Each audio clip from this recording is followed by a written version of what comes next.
Ladies and gentlemen, welcome to the session. We will now start the proceedings. Anyone who wishes to ask a question may click on the Ask a Question option at the bottom of their screen, post which you need to click on the Click Here option where you will be asked to enter your name and number. Post clicking the call icon, you will receive a call on the number updated and you would be connected to the audio call. You will be informed that you are in the queue to ask questions and we will attempt to answer as many questions as possible in the given time. Please note that while asking your question, it is important to mute the webcast to avoid any disturbance. Kindly note the entire session is being recorded.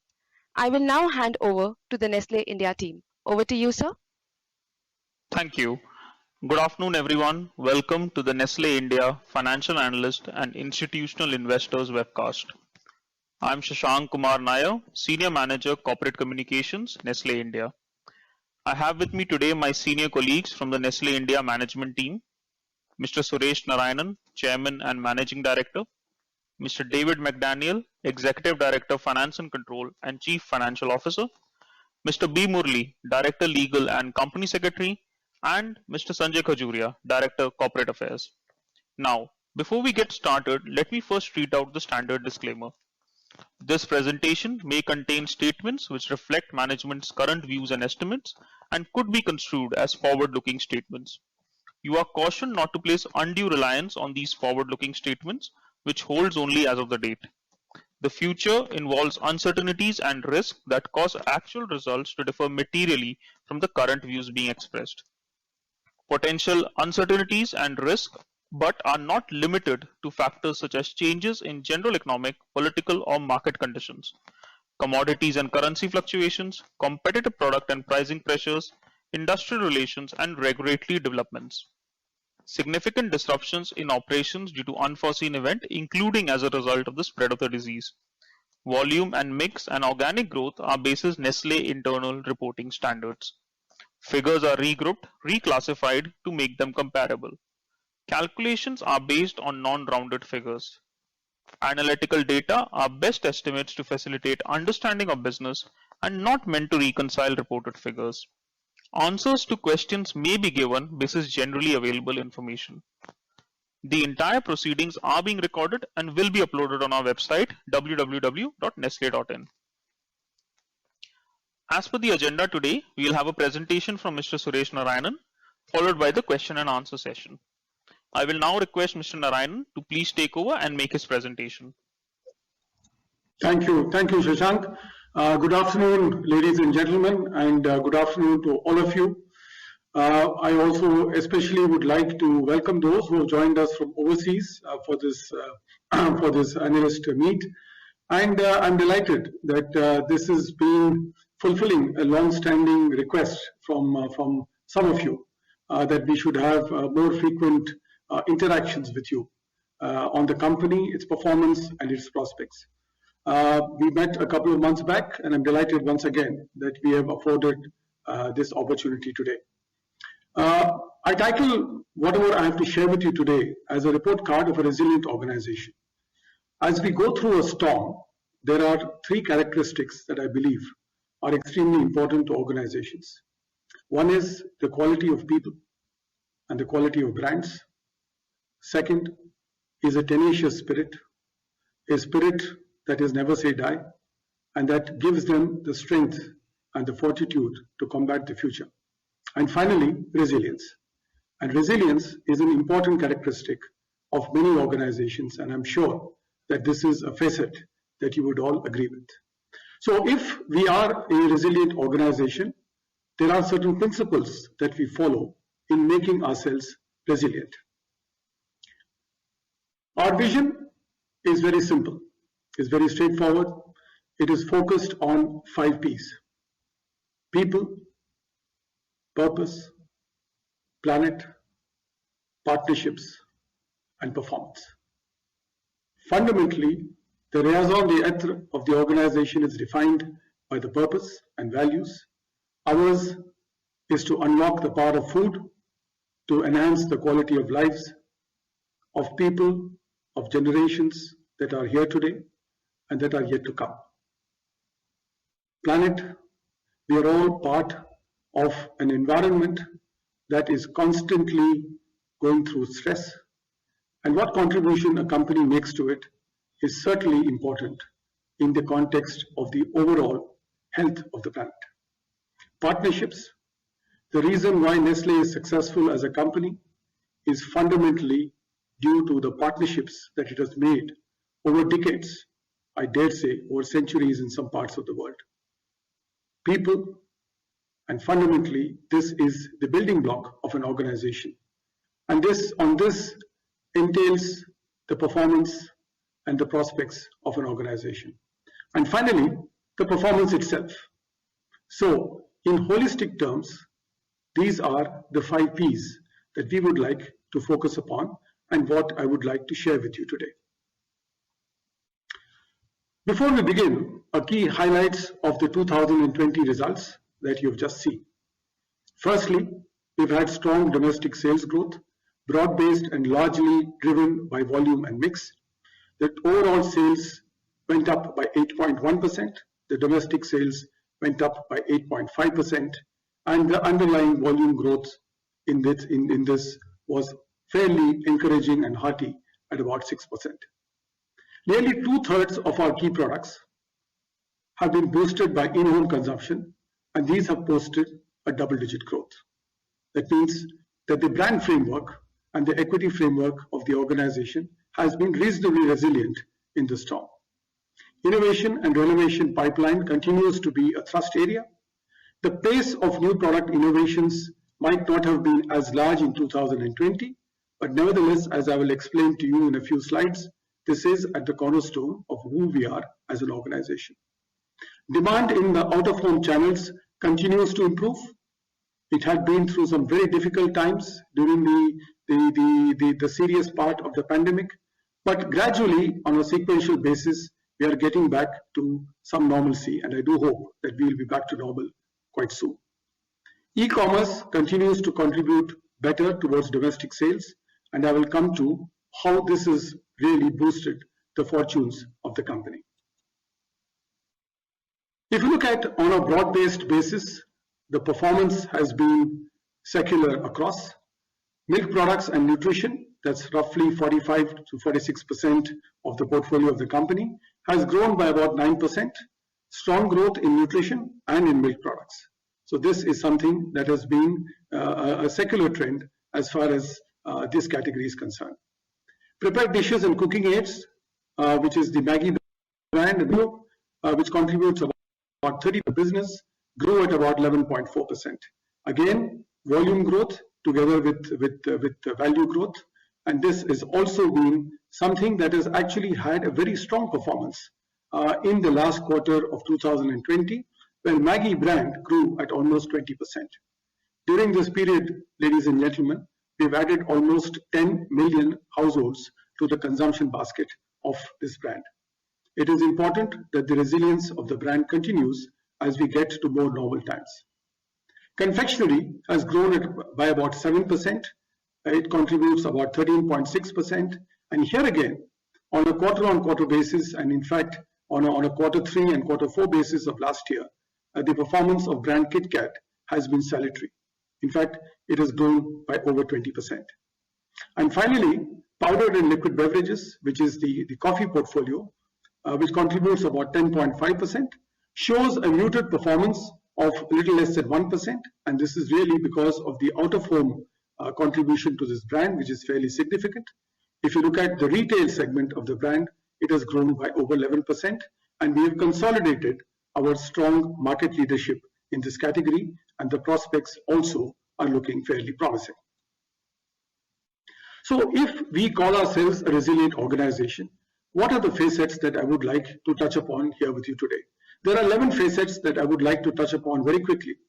The consumption opportunity, our growth model, a history of sustainable performance, creating shareholder value, a thrust on innovation, rapidly accelerating our footprint, consistent media support to our brands, navigating the commodity headwinds, our people, unwavering commitment to sustainability and tackling climate change, and finally, continuing with our proven growth model, which is the model that we have established over a period of time. The consumption story. Why does Nestle see it for itself a reasonably bright future? And I think any study that you do, and here this is a study that has been done by Bain & Company, there are similar studies that have been done by other consulting companies, also by Nielsen and others, that shows that between 2018 and 2030, the simple fact is that India would be adding close to 140 million households as far as the middle class is concerned, and about 20 million in the high income households.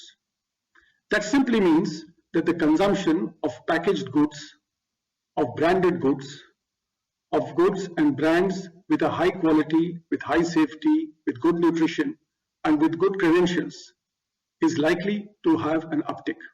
And that uptick will definitely benefit Nestle, the organization. It has been said, ladies and gentlemen, that the time for a man or a woman comes on the planet. I believe that the time for Nestle has come in this context. Also, most of our brands are very youthful brands. They're very young brands, whether you take Kit Kat or you take Nescafe or you take Maggi.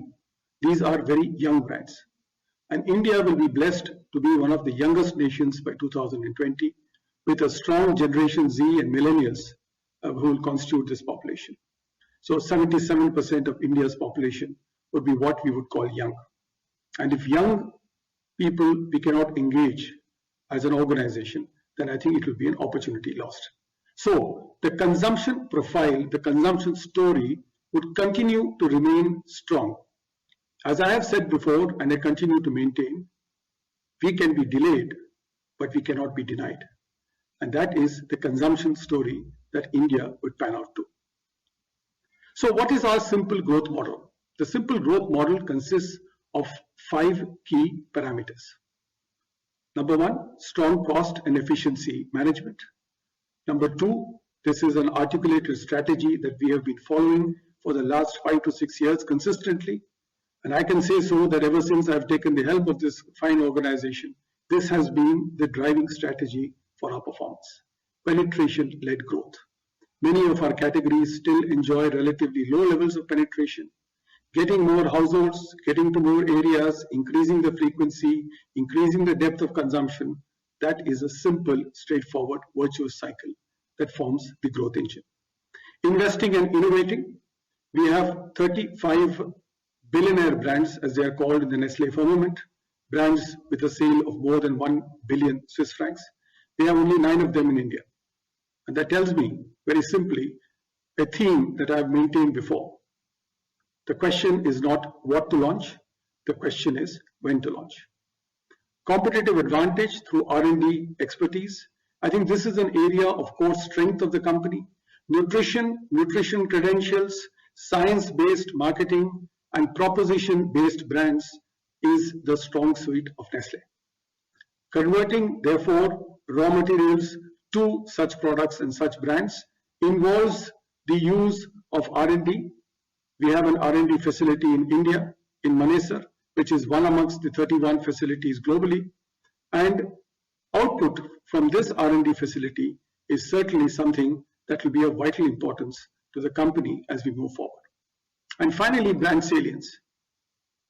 Our company is all about brands. Our company is all about brand strength. In the pandemic, one of the key features that we have noticed as a shift, and this shift, I dare say, is likely to continue for a while, is the fact that consumers prefer trusted brands, prefer better nutrition, better immunity, more safe brands, and brands with a longevity and heritage. Every single brand of Nestle is one such. And this is the opportunity that we see. Ladies and gentlemen, in 7 out of 8 categories in which we operate in, we have a leadership position. And this has been so for most of the years that we have talked about. This is very simply a growth model. So what have we done as a result?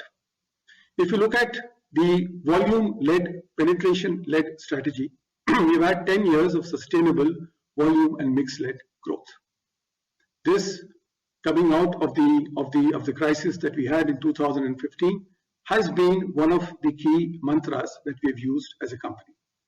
Even during the pandemic, as you would notice on the right-hand side of the slide, from an 8.5% volume growth, which came down to a 0.3%, it has sprung back to an almost 8% volume growth in the last quarter of 2020. That means that volume-led growth has been a sustainable performance feature as far as Nestle is concerned. 10 years of, therefore, sustainable domestic value growth. And this has also been a feature that we are extremely proud of. Ladies and gentlemen, in 12 out of the 16 quarters that we have reported results in the recent past, Nestle India has shown a double-digit growth. In the balance 4 quarters, 3 out of the 4 quarters are very close to 10%. The only quarter where we took a dip, and that was during the most serious impact of the pandemic in quarter 2 of 2020, it came to 2%. What is more heartening is the fact that in 2020, for the reported results, 3 out of the 4 quarters has been double-digit growth. And that is what gives us the confidence for the future. All this, you can say, you can provide empty calories as a company. We are not an empty calorie company. This company also provides the protein for sustenance. So it's 10 years of accelerating profit from operations, from 18.5% to about 21.7%, which is 320 basis points of improvement. Even if you take the last 5 years, the operating profit improvement is roughly on a CAGR basis about 17%. Again, it is something that we can be proud of. 10 years of accelerating net profit. The last 5 years average is close to 30% of net profits. So the average turnover growth in the last 10 years, in the last 5 years is about 10.3%. The operating profit is 16.6%, close to 17%, and the net profit is close to 30%. And in an environment where we have not invested significantly on CapEx in the last couple of years, there has been a salutary return on invested capital, which in every single year is well above the cost of capital, and indeed one of the best in class as far as the industry is concerned. All this, ladies and gentlemen, has led to significant value creation for the investors.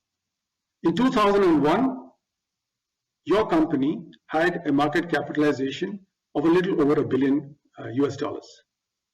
At the end of 2020, it had close to 25 billion of market capitalization.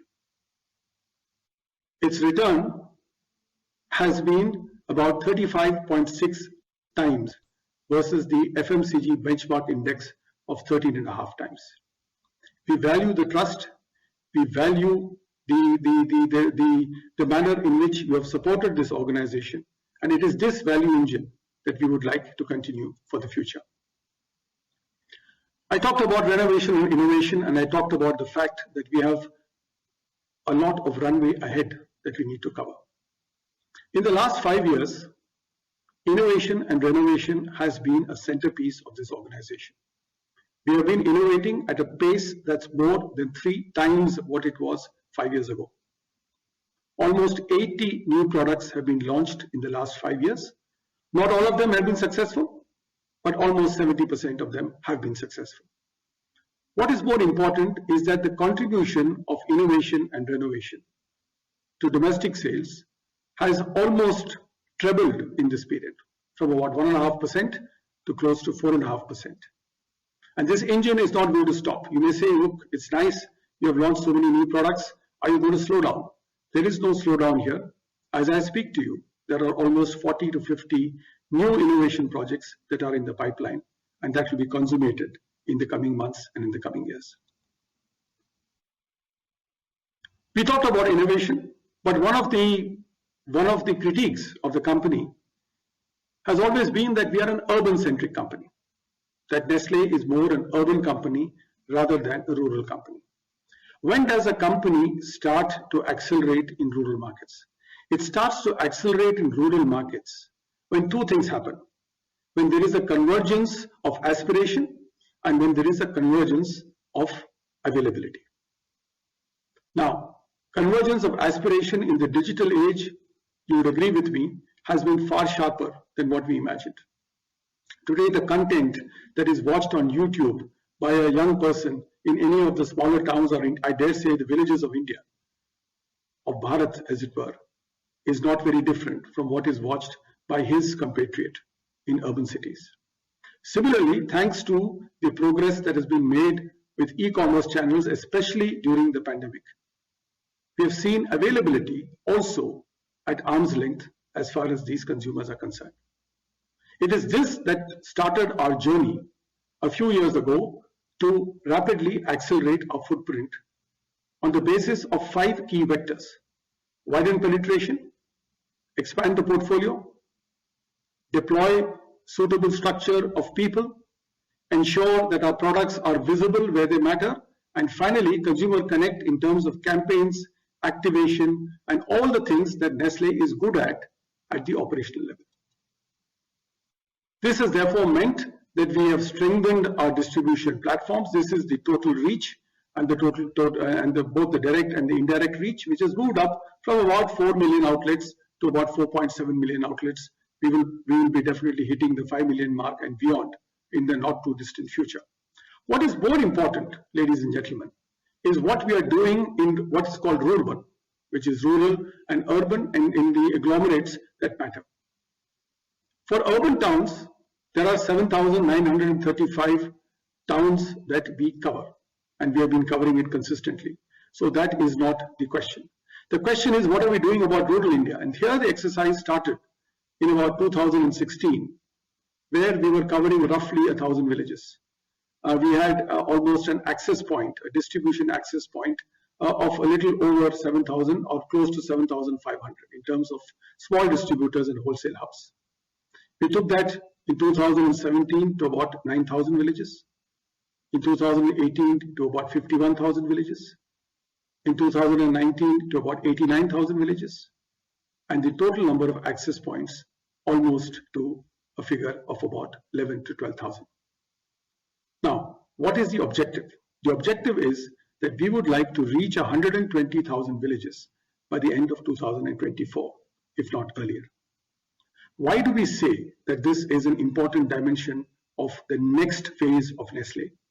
Is because the portfolio, the reach, the relevance, the price points are all resonating well with the consumers of Bharat.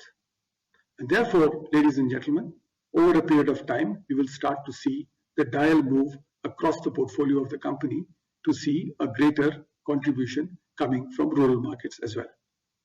E-commerce, I think this has been a salutary story, a story that has been done by numerous organizations, but Nestle is also proud of it. In 2016, we had about less than 1%, 0.6% of our business coming out of e-commerce. We closed 2020, because our accounting year is from January to December, at about 3.7%. So 6 times is the growth that we've had. And considerable amount of investment, innovation, and progress has been put behind the e-commerce channels. I hasten to add, this does not mean that we believe that only e-commerce will grow. For us, almost 85% to 90% of our business still comes from the Kirana store, the traditional trade. And that has still got a lot of juice left, especially in tier 2, tier 3, tier 4 towns. And yes, talking of tier 2, tier 3, and tier 4 towns, the growth levels that we have seen in these towns, of Bharat as it were, has been of an order of 2x to 3x what urban markets have shown. So it does not mean that urban markets are no longer important for us. It means that urban, semi-urban, rural, and rural are all important for this company as we go forward. In all this, you can say that you have made your numbers by not supporting the brands. That is far from the truth. If you look at this chart, it says that in 2016, if you index it to 100, In 2019 and 2020, we are spending almost 30 to 40% more than what we have spent during this period. On a cumulative CAGR basis, you would find that between 7 to 8% is a kind of support increasing behind our brands. So if 10% is the organic growth, 7 to 8% of advertising support is a pretty decent number to talk of.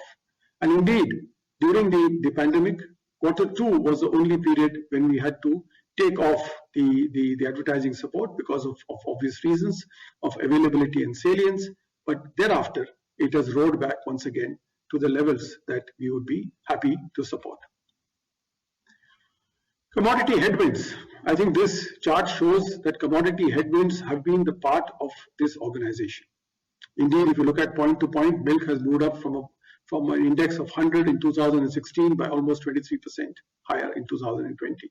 The same follows with skim milk powder, the same trend follows with wheat, with a smaller extent, and of course only green coffee has been relatively stable. The gross margins of this company, and this is something you guys know much better than I do. If the gross margin of the company does not move up, then there is always a cause of concern. Between 2011 and 2020, the gross margins of our company has moved by almost little over 500 basis points. And despite the commodity headwinds that we have had, you have still seen the improvement in the overall profitability of the company. In fact, in addition to important and deft strategies in procurement, we also have a very strong strategy called SHARK, which is the cost efficiency and management.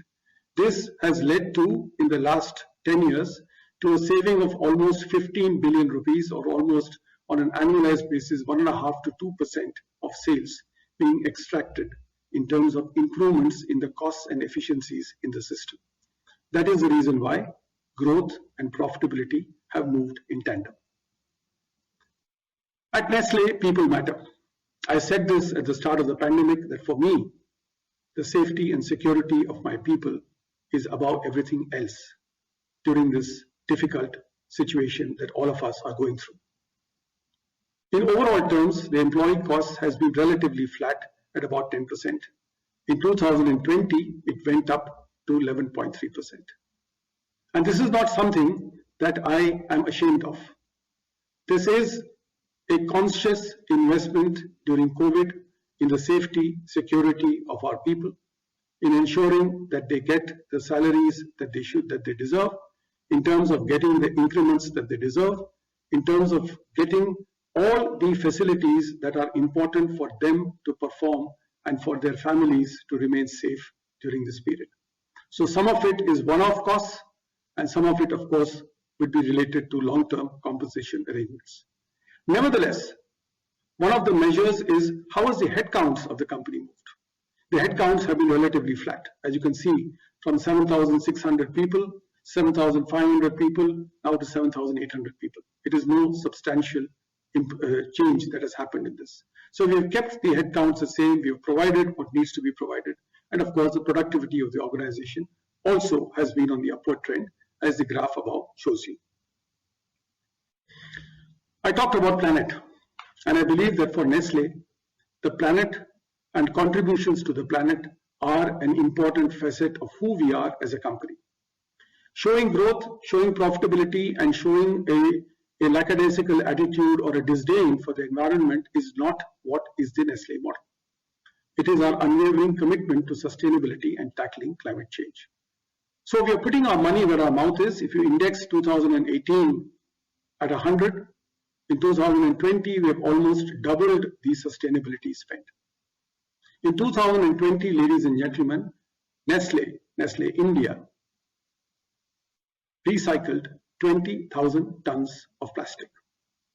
Today, I'm proud to say that brands like Maggi, like Nescafe, KitKat, Milky Bar are plastic neutral, which means that the quantum of plastic that is being used in the packaging is compensated by what we collect and what we recycle. There are 4 themes to recycle to the climate change story that is important for the company, and these are where investments are being made. These are, ladies and gentlemen, investments that need to be made in the interests of society, of the planet, and of the business. Sustainable packaging, I talked about that. Commitments on water. In the last 5 years, the usage of water per ton of product has halved. Responsible sourcing, I think that is an important aspect of who we are as a company. And of course, there is a clear objective to reach net zero as far as greenhouse gas emissions is concerned by 2050. And we are also sworn to that as an organization.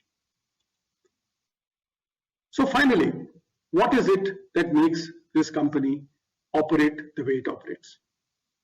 There are companies that could show flashes in the pan. There are some other companies that are known to be consistent, companies that are known to be resilient, companies that are known to keep their purpose and values and the spirit at the center of who they are as a company. Your company, Nestle, is one such. And therefore, to reiterate the principles of what will make our model sustainable over a period of time, strong cost and efficiency management.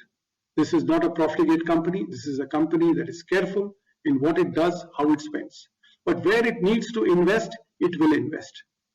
So, in supporting brands, in sustainability, in areas that are important and vital to society, and vital to the community, and vital to India, it will invest.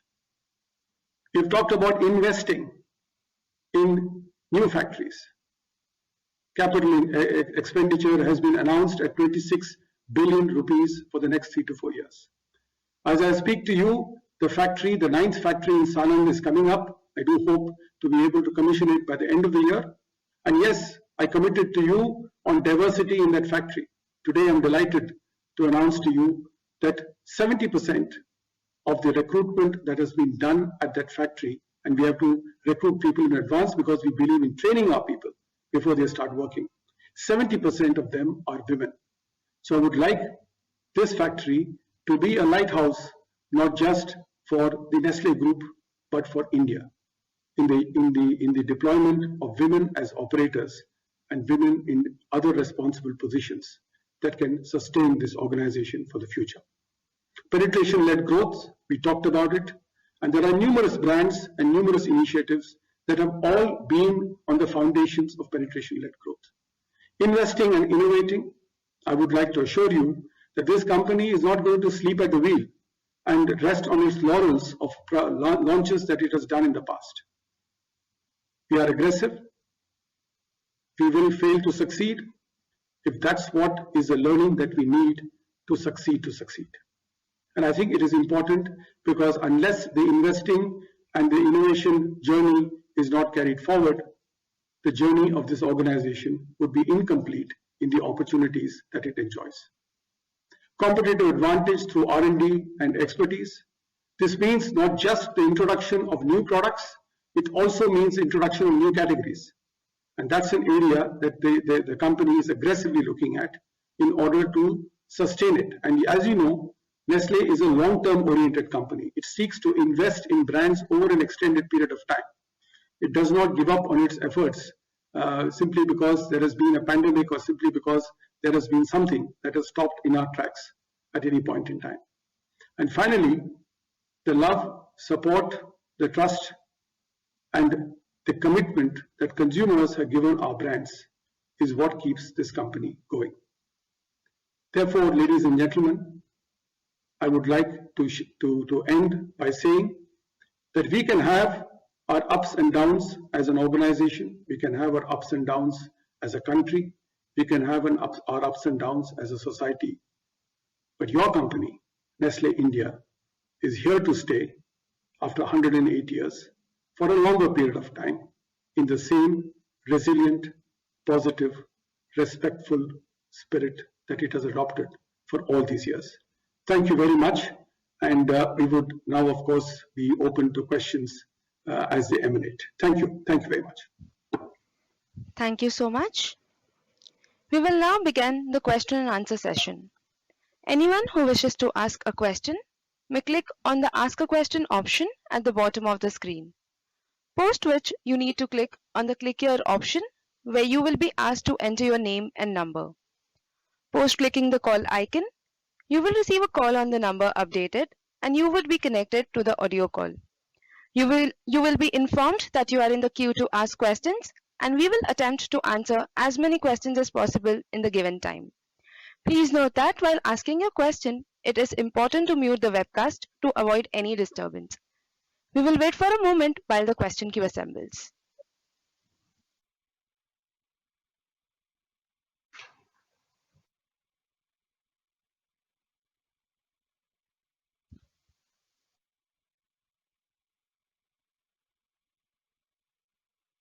We have the first question from the line of Mr. Harit Kapoor, Investec Capital Services.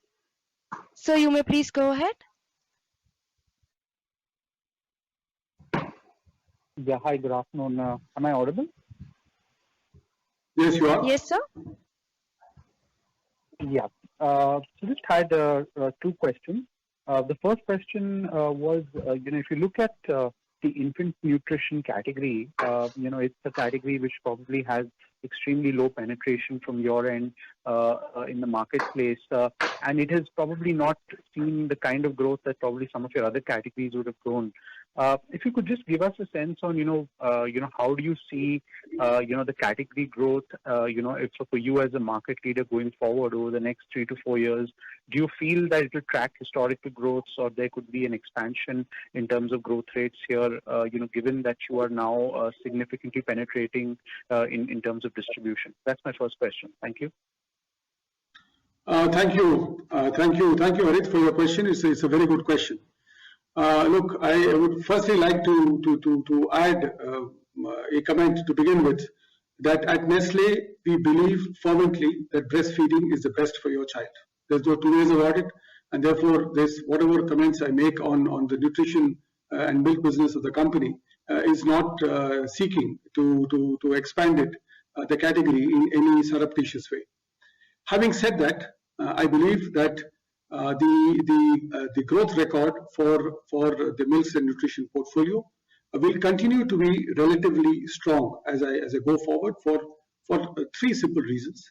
One is, as the women participation in the workforce increases, and that is something that is clearly the hope in the economy, there would be a need for nutrition for the children in case the mother is not able to breastfeed for any particular reason. So that's number one.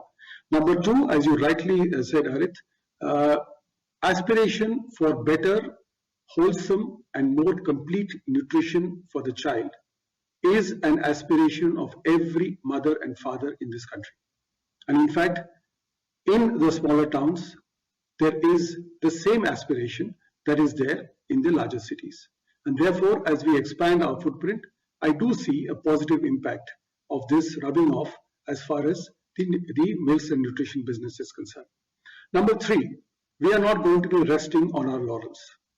We know that there is a responsibility that we have in terms of innovating in this category and innovating with new offerings and with more salient offerings. This would also continue into the future. So I would like to give you the assurance that the category will receive the utmost attention in terms of reach, in terms of penetration, and in terms of innovation.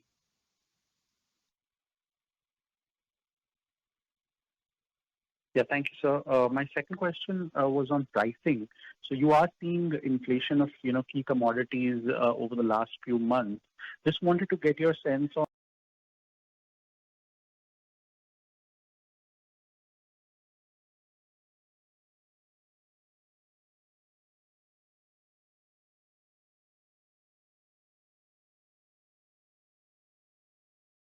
Harit, the commodities, if you look at core commodities, commodities like milk, for example, milk. I know we are supposed to be now in the flush season for milk, but the milk prices have not dipped. I think it's for two reasons. One is that the out of home demand and the demand from other catering channels has significantly increased. That's good for the industry. So let me hasten to add, it's good for the dairy industry because they were suffering during the pandemic. So that demand is clearly coming up. And secondly, as a consequence of the pandemic, there has been an impact on the milch herd and on the level of nutrition that has been provided to milch cattle during this period. And therefore, the productivity levels also have been relatively muted. As a consequence of this, there will be, I reckon, an escalation of milk prices that we will see, or at least no bearish trend as far as milk prices are concerned. And if you look at it on a larger basis, Harith, food inflation is certainly higher today as compared to headline inflation. And as a result of all the fuel price hikes that is also taking place, there will be a concomitant impact on raw material prices. At the moment, our strategy of penetration-led volume growth has not been derailed. And as I mentioned to you in my presentation, there are strong plans that we have. Project Shark, as we call it, within the organization, has kicked in a very strong manner to look at efficiencies and to look at effectiveness in what we do. But yes, if it really becomes very, very difficult, we will have to take some decisions on the portfolio. But as of now, we are watching the situation and kind of absorbing what is happening.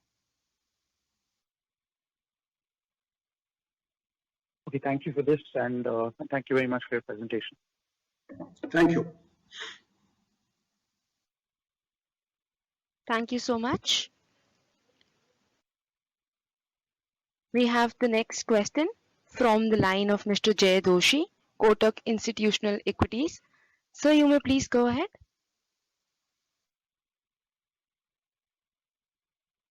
Hi, thanks for the opportunity. I have one question.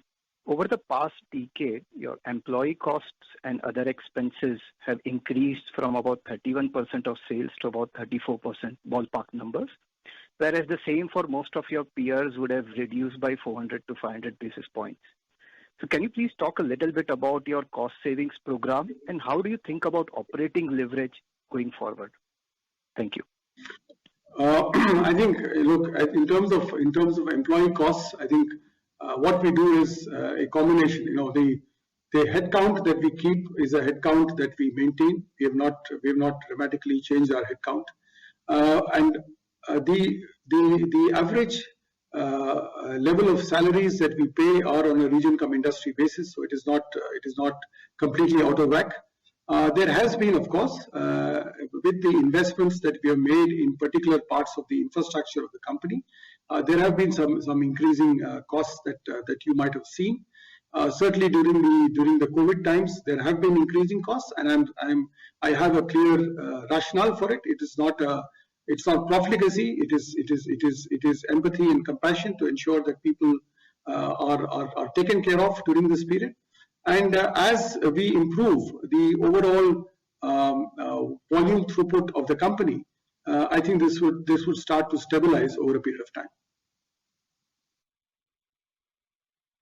Since you are planning to invest on distribution expansion, will cost as a percentage of sales, other expenses as well as employee continue to remain at similar levels over the next 3 years, or should we expect it to moderate gradually? I would reckon that where we don't give you a forward projection on what we're doing, at least in strategic terms, what we would like to do is that the investments that we will be making in the infrastructure should be commensurate with the kind of return that we get in terms of incremental sales and growth, and therefore overall terms, it should not be hurting the cost line. At least that is the expectation from the infrastructure expansion. Thank you. Thank you so much. Thank you. Thank you. We have the next question from Mr. Prasad Deshmukh, Bank of America. So you may please go ahead. Thanks a lot. So two questions from my side. One, could you please let know as to how the cluster-based model worked during COVID disturbances? Mainly in the context of the movement of human resource, etc. And are there any changes you had to do as a result of this? Good question. I think that the cluster model, which has been set up a couple of years ago, has in fact been reinforced during the pandemic with a very strong overlay of of a data and analytics competence that we've built as a company. It's called Midas, and this is something to give us a better capability to geo-target products, brands, SKUs, and launches over a period of time. Now, one of the constraints in the pandemic has been, as you rightly said, in terms of the movement of people. So therefore, cluster operations, wherever people were able to move to locations has been implemented. But where it has not been possible, it has been, and where it is remotely managed, I'm afraid it has not been as effective as we would have liked it to be. But nevertheless, I think we have used the time in order to reinforce the digital, analytic, and also fine-tuning the cluster model in order to increase its efficacy, which I do hope that in 2021, in this year, if when situations normalize a bit, we should be able to extract greater return and efficiencies from this. Got it. And the second question, while you covered in your presentation, that rural and semi-urban, you will be looking at expanding distribution. Are there any changes to the product strategy, considering these are the markets which are performing much better than they have done in the past? Very good question. And yes, I talked about the second point I talked about was portfolio. And portfolio is in terms of tailor making some products for rural markets wherever relevant. But one of the interesting things that is happening today in rural markets, the traditional belief has always been, for example, if I had to take a Maggi noodle pack, the belief has always been that the rural consumer at best will pick up a single pack of Maggi and try it. What we have been observing, and this is something that has been true during the pandemic, the demand is for multi-pack. So therefore, the rural consumer is as much of a medium to heavy user as his urban counterpart. So as I said, I think convergence of aspirations is happening much faster than we think. And I'm sure you would have observed this across other companies as well, but certainly at Nestle, we see that convergence of aspiration. That's why the hope on categories like milk and nutrition. That's why the hope in categories like coffee, like indeed on the prepared dishes area, and also on the chocolates and confectionery area, because consumers are wanting it, asking for it, and it is not alien to their lifestyle or to their cultural roots or to anything. So got it, sir. Thanks a lot. Thank you. Thank you. Thank you. We have the next question from Mr. Rahul Saraf, Hillfort Capital. So you may please go ahead. Good afternoon. We've been reading that there's been a sort of a change underway at Nestle Global with an increased focus on nutrition, health, and wellness, which has been sort of leading to a much sharper pivot on medical and consumer nutrition, and even leading to divestitures of some businesses across geographies. Now, is Nestle India's sort of aggressive push on prepared dishes and confectionery in sync with this changing global focus, even though, the CAPEX plan suggests that it is? So how should we get comfort that, these winds of change at the global level is not going to have an adverse effect on the India plan or the India story? Very, very, very good question. Look, firstly, let me clarify to you categorically. There is no either or strategy. There is nothing in what has been articulated by the top management of Nestle that says that because I will focus on nutrition, health sciences, and nutrition intrinsic products, that I will therefore necessarily defocus on the rest of the portfolio. I think the simple question is, yes, wherever there is a strong nutrition pivot, there is a strong pet care pivot, there is a strong coffee pivot, and I dare say there is a strong food pivot or a prepared dishes pivot. The markets are, and within their ambit of responsibilities, to go ahead and look at these opportunities. So I would say that considering the fact that we have a fairly strong milks and nutrition business, some of these positive changes or accentuations that are happening globally will definitely help Nestle India, because we will have access to more brands, to more technologies, to more opportunities, to envision some of these products for the Indian context as well. But yes, I think Nestle is a decentralized operation. I think one of the strengths of the Nestle organization is its capability of thinking global and acting local. And I think that strategy will not dramatically change in an either or kind of situation. So I think I'm reasonably sanguine about the opportunities that we have identified, and that is completely and fully supported. And let me add this point that India is seen as a key opportunity and a key market in the Nestle group. So I think opportunities here and actualization of opportunities here will be taken seriously. Thank you. Thank you.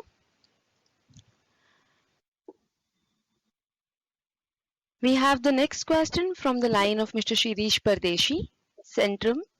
So you may please go ahead. Hi, Suresh and team. Thanks for the opportunity. I have two questions. You did touch upon more focus on the rural part of the business. But when I compare this with the industry stalwarts, I think you are under-indexed in terms of rural representation. So therefore, my question is that some years before, we used to have about 40% business used to come from price point rupees 10 and less. Is that strategy is not in place, and that's why you're saying that rural was not a focus area last 3-4 years, and now you're focusing on those price points and getting those distribution up and right?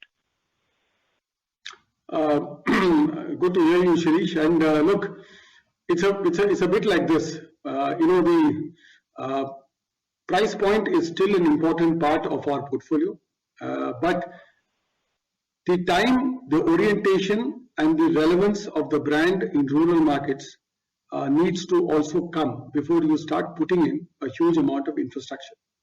So since you are an old Colgate hand and I'm an old Colgate hand, Colgate dental cream and Colgate tooth powder had a lot of relevance in rural markets, and that's why Colgate had a very strong rural distribution system. And I should know because I was briefly in that company.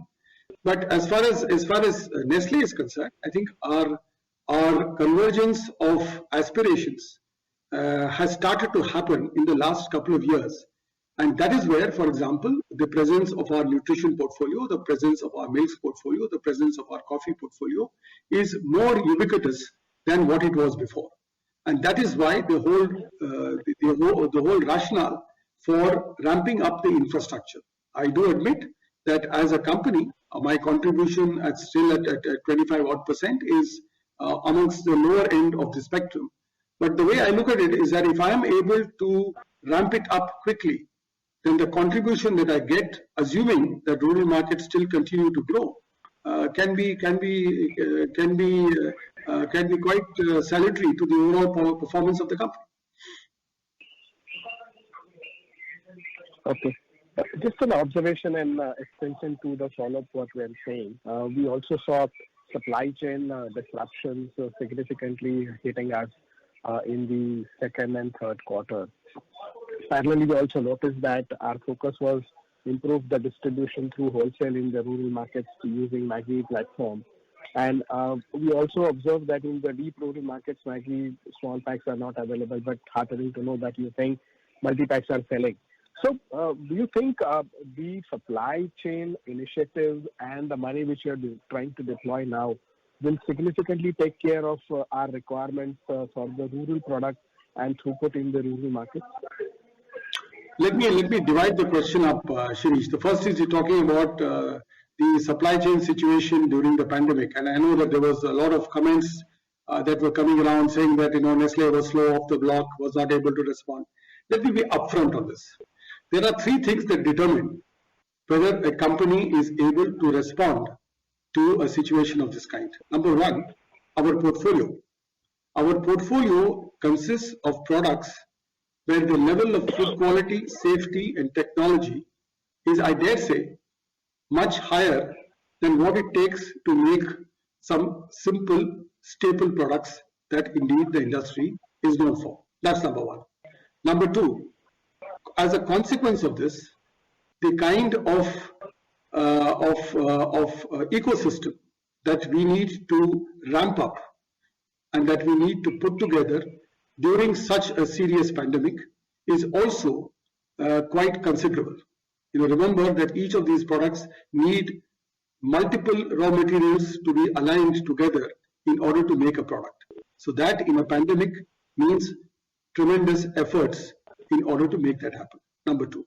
Number three, as a company, because of the focus on food quality and safety and consistency of our products, the deliberate strategy of the company is to own manufacture a lot of what it sells and does not have 50, 100 co-manufacturers across the country, because some companies can afford that in their portfolio because food quality and safety and things like that. For example, my milks and nutrition. I cannot allow somebody there in the corner of the country to be starting to pack my milk and nutrition products.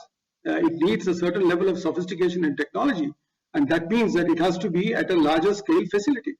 And because of the nature of the kind of lockdowns that were there, and because of the restraints, and rightly so, on the way in which we were able to use the manpower at these facilities, there was a disconnection between the surge in demand and between the capability to meet and requite that demand in the marketplace. So it wasn't a sluggishness of sorts.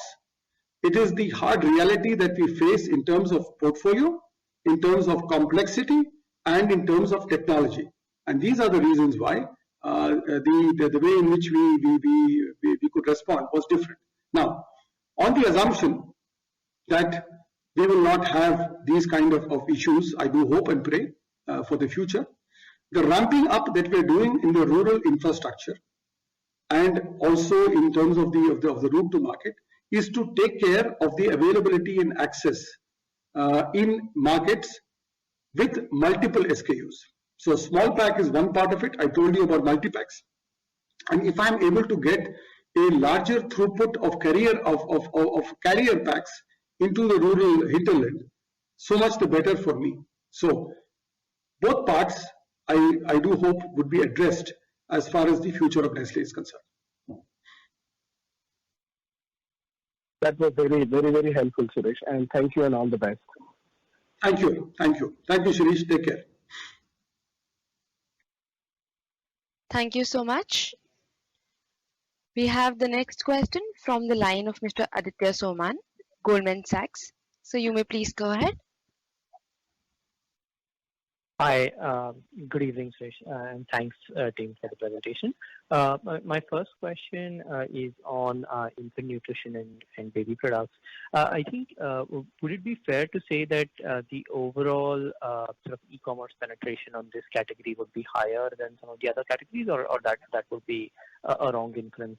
And then related to that, because we are not allowed to advertise that in traditional media, does that mean that online influencing can lead to sort of your competitive advantage being somewhat lower, given that some of the other brands can also place their products on e-commerce and get better traction, especially as more and more parents or working mothers look online for advice? Look, good question, Aditya. I mean, I just want to preface it. Two things are important to us. I talked about breastfeeding and the importance of breastfeeding. Secondly, as a company, we are beholden to the WHO and to the IMS Act in India, which is very, very strict as far as propagation and as far as trying to advertise any of these products. So therefore, that we are very, very strict about, and it's something that I'm very proud of because we kept ourselves absolutely and completely above board. Now, these brands are dependent on two things: the quality of the nutrition and trust with the healthcare professionals, who are the ones who might, in case a mother is unable to breastfeed, recommend such products to the mother. So in e-commerce, clearly there is a play. I would not say that it is significantly higher than most of the other categories, but there is a play. People do ask for it, and people do get it, and those in the hinterland certainly would like to order it on e-commerce. Now, I don't see that as a kind of a detractor for others to come in. I think it's an open market. Everybody stakes their claim to the consumer. Where Nestle would never be found wanting, Aditya, is in terms of the ethical standards of what we do in order to get the opportunity. I think that is extremely clear. And yes, we can have, one of the strategies at one of the philosophies at Nestle is, I welcome competition, I respect competition, but I don't fear them. Because if I'm doing something right, and I've done this right for 155 years, there is no reason for me to start panicking or to start sweating and do something foolish. So therefore, we will not do anything of that kind. We are seeing a trend on e-commerce. We are expanding the repertoire of products that are coming out in the meals and nutrition area with encouraging responses. We are a nutrition, health and wellness company. We are a company that can truly call itself a nutrition company, because that is the foundation of this company, and that is what we will work towards to the tunes and to the interest of the consumer. No, totally understand. Very clear. And just a short follow-up question. I mean, in terms of total SKUs that you would be looking to sell in rural, so what would be the proportion today of SKUs sold in rural, and what would you look to increase that to, say, by 2024 when you cover 120,000 villages? Look, today, a rough estimate, maybe 30 to 40% of the SKUs is what would be represented in some form or the other in smaller markets. As I go forward with a combination of portfolio and customization, I hope that it is more. But the issue is, Aditya, that even the current SKUs that I'm selling, if I'm able to make its availability more ubiquitous, if I'm able to make it more relevant to the semi-urban and rural consumer, I think there is headroom there itself. So customization will come after I find that the current SKUs are totally irrelevant, and there's no reason to believe that some of it is irrelevant as far as the rural consumer is concerned. I mean, simple example, we've always said that multi-packs will not sell. I mean, one of the internal beliefs have been, multi-pack, who knows which rural fellow is going to buy it? He'll buy only the single pack. He's buying multi-packs. I mean, who are we to make a judgment on whether that consumer there, he's finding it relevant, he's finding it resonant, he likes the ad, he likes the taste, his family and kids love it, and why should he not buy it?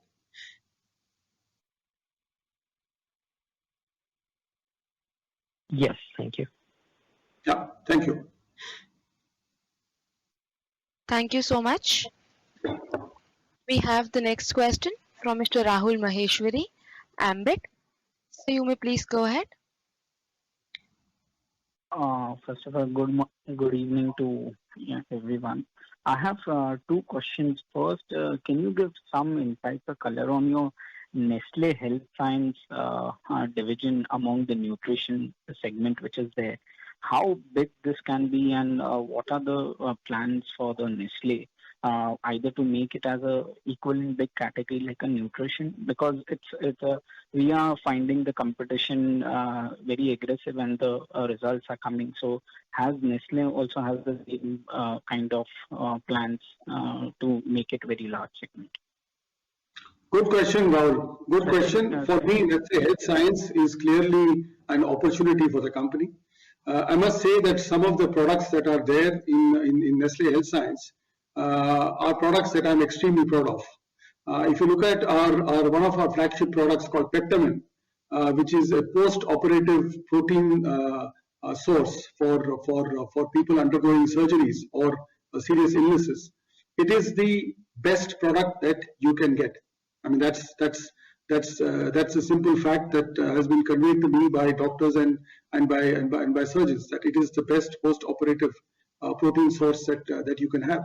And Peptamen today is sold in numerous hospitals. But again, there is an opportunity as we ramp up the business, as we go to smaller towns and smaller hospitals, and with the increased emphasis on healthcare as a country, I'm sure we will start seeing the benefits of it. The next big product is Resource High Protein. Resource High Protein is the best protein supplement that you can get on the market. You don't take my word for it. You see it yourself. The least amount of sugar and 78% whey protein. So it's a very effective protein supplement that you can get. We have the same product available for diabetics. We have the same product available for people undergoing dialysis, for people undergoing hepatic problems. We are looking at other products as well. We've just launched a product called OptiFast. OptiFast is the best obesity control product that you can have. It's proven. It's a proven product. Again, this is a product. These products, Rahul, they say take some time to start to resonate in the market, because these are sold through doctors, and these are fairly specialized products. They are not, except for Resource High Protein, these are not general mainstream chemist or pharmacy-led products. I see definitely in a country with, unfortunately, with serious issues on diabetes, serious issues on cardiovascular health, and where non-communicable diseases are the majority of the deaths in this country, I see a bright future for Nestle Health Science. And you will see that we will gradually but very steadily ramp up the capabilities of this, and this can become a very good opportunity to engage with consumers as they seek better nutrition solutions. No, that's the dealers check itself saying that this few of the products are doing very well. So appreciated your thoughts, sir. And second, sir, the new categories which you had highlighted earlier also about the Nestle breakfast cereals and the beverage solutions and food services, which sits under the Nestle Professional. Any color how the piece is moving, and what are the plans? And third question, sir, sorry to squeeze it. We had seen the Nestle was the pioneer to start with the innovation series since 2016 and 17, more than 71 products were launched. Can we see such kind of run rate for next 3 to 5 years also? And not about what kind of products, but a qualitative direction would be very helpful, sir. Look, I think it's a good question, Rahul. I mean, let me take the first question, the last question first. I think innovation renovation will be centerpiece as far as Nestle is concerned. So don't ever think in your mind that we have launched these 80 products and now we are going to go to sleep. Yes, what will happen over a period of time? Like for example, during the pandemic, let me be very clear. We focused and invested in the core. So in 2020, the investment was largely on the core and less on the innovations. Why? Because I have to protect the core. When the ship is shaking in the sea, I don't start going after the color of the paint on the mast. I go after the one that is core to the company. So that is something that we will do. But I think going forward, I told you already, 40 to 50 projects are on there, and we will move forward with it. As far as new categories are concerned, I think we had malted beverages, which is Milo and breakfast cereals also. I think these unfortunately took a bit of a backseat during the pandemic, because we were not able to engage and do the kind of activities that we want. But be rest assured, Rahul, this is a long-term company. We don't simply give up because a couple of months has denied us the opportunity. We could be delayed by it, but we will come back to it. On Nestle Professional, the out of home, which really took a very bad beating to begin with, and now, as I told you, is sequentially coming back. I think we used this time to recalibrate ourselves. We had a program called Nayi Shuruaat, which was a customer connect program. It was to help the customers during that period in terms of product, in terms of credit, in terms of deliveries, etc., so that whatever little business they had, they were able to carry on. this was the time when we also had good innovations. Nestle has got into roast and ground vending under the Nescafe name. Two coffees have been introduced. We also were pioneers in touchless vending. During this period, we came out with touchless vending machines, which are now being rolled out. We came out with vending machines where digital pay systems like Paytm and others can be utilized. We came into with roast and ground machines. So as far as out of home is concerned, I think we came out with quite a few food solutions. Whether it is in terms of rice mixes or whether it is in terms of customized sauces, coconut milk powder, etc., etc. Quite a few initiatives have been pushed through during this period, and I do hope that as things start to stabilize, we will be able to see the results of this. So, no idle moment, Rahul. Under the watch of all of us, we ensure that we utilize every crisis as an opportunity. No.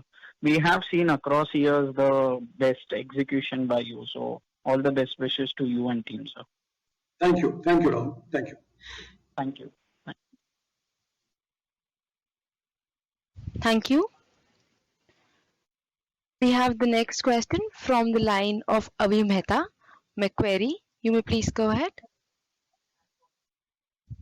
Hi, sir. Thanks for the opportunity. My question was regarding the rural focus, especially on the portfolio side. I just wanted to understand, would your new launches, a flavor of what is the portfolio strategy over here, would be more in the form of packs that you're looking, or would you even consider a change in the brand architecture, especially in the milk and nutrition side, to have an economy level or a foray in that kind of? Thank you very much. It's a good question, Avi. Let me put it calibrated in terms of order of priority. The first order of priority would be to look at current portfolio of the company. So, before I get into the current portfolio of the company, if I were to have some new categories coming in, it might be a little bit of a cart before the horse. So, current focus would be on the current portfolio of the company, and carving out, number two, the relevant SKUs in that portfolio as we see relevant. You know that we have a fairly strong consumer insights and market intelligence unit that incidentally reports to me directly. It's part of my management team. It's not part of the marketing group as such. So there is a clear line of sight as far as what could work and what kind of products would work. We will first use these to seed the market more aggressively as we go forward. There are, of course, products in the annual that could be more rural-centric in terms of ideas at the moment, which will be coming out in the next stage. So when we find that the current portfolio is making relevance, is creating the resonance that we want, is when the renovation part of it in terms of new products would start to kick in. So we would want to play with our current strengths, calibrated SKUs, activation and promotion around these, and then go to the next stage. Okay, so okay, I get it. And thanks. Lastly, sir, thanks a lot for this event as well. It's always useful to have more interactions with you. Thank you very much. Thank you, Avi. Thank you very much. Thank you so much. We have the next question from Binoy Jariwala, Sunidhi Securities. You may please go ahead. Yes, sir. Thank you for the opportunity. First of all, I would like to congratulate Team Nestle. Over the last 5 years, they have moved up 4 ranks within the Nestle SA's global market table. So heartiest congratulations on that. My question is on the capex. So we've outlined about 2,600 crores of capex, which is to be executed over 3 to 4 years. I think the first couple of lines of the noodles are going to be operational in calendar year 21. Could you help me understand the phase-wise operationalization of the entire capex plan? Related to this is that over the past 5 years, we've entered various new categories, be it breakfast cereals, be it health food drinks under Milo, Nestle Health Science, and also Indian breakfast and pre-mixed tea. So in this new capex, are we also going to manufacture any of these new categories that we have seeded over the last 5 years? Yeah, thank you. Yeah. Thank you, Vinay. Nice to hear you again. And thank you for your very kind words on the company. I think it's the team that deserves it more than anybody else at this stage. I think in terms of capex, yes, we announced 26 billion, which is a strong number to look at for the next 3 to 4 years. If I were to look at it, really there are three categories that really takes the majority of this investment. There is the new factory in Sanand that is going to augment the Maggi noodle capacity appreciably. There is the coffee investment in Nanjangud that is also going to improve the capability of throughputs and also of new products as far as coffee is concerned. And the third one is in the chocolates and confectionery area, which is the investments in Ponda and in Taliwal, which is two of our confectionery factories. So at this stage, I think the main thrust of the investment is in these three categories, fundamentally in 4 facilities. So you'd have Ponda, Taliwal, Nanjangud, and Sanand as facilities which will attract these investments. At the moment, we are not looking at some of the new products at this stage. We would still look at continuing the sources where they are currently being manufactured. But yes, I think once we see a certain threshold being reached, we could look at further investments coming up at a later stage. But at the moment, I think we are very, very busy, and it's been tough, Binoy, in these pandemic times to execute a new factory. It's not been easy. So the team is really working 24/7, and it's backbreaking. So let's do it in stages and take it forward. Sure. And on a related note, there is huge thrust on plant-based foods by our global parent company. Do you think there is an opportunity in India to expand that portfolio and likewise grow the Maggi franchise? Good question, Vinay. As on a lighter note, as you know, the poem "Ibtidai ishq hai rota hai kya, aage aage dekhiye hota hai kya." Okay, sure, sir. Thank you so much. Thank you. So this concludes the question queue. Thank you all very much on behalf of myself, on behalf of David McDaniel, our finance director and CFO, on behalf of Sanjay Khajuria, Shashank, Murli. I really appreciate the time that you have taken to spend with us. It's been a fairly long time, almost an hour and a half is what we have spent. So I'm deeply grateful for the time that you have spent, for the interest and involvement in the company, and it has also given me the opportunity on behalf of myself and the team to share with you our thinking and the journey ahead. So thank you all very much, and have a great weekend, and have a great month and year ahead. Thank you. Thank you so much. We now conclude the session.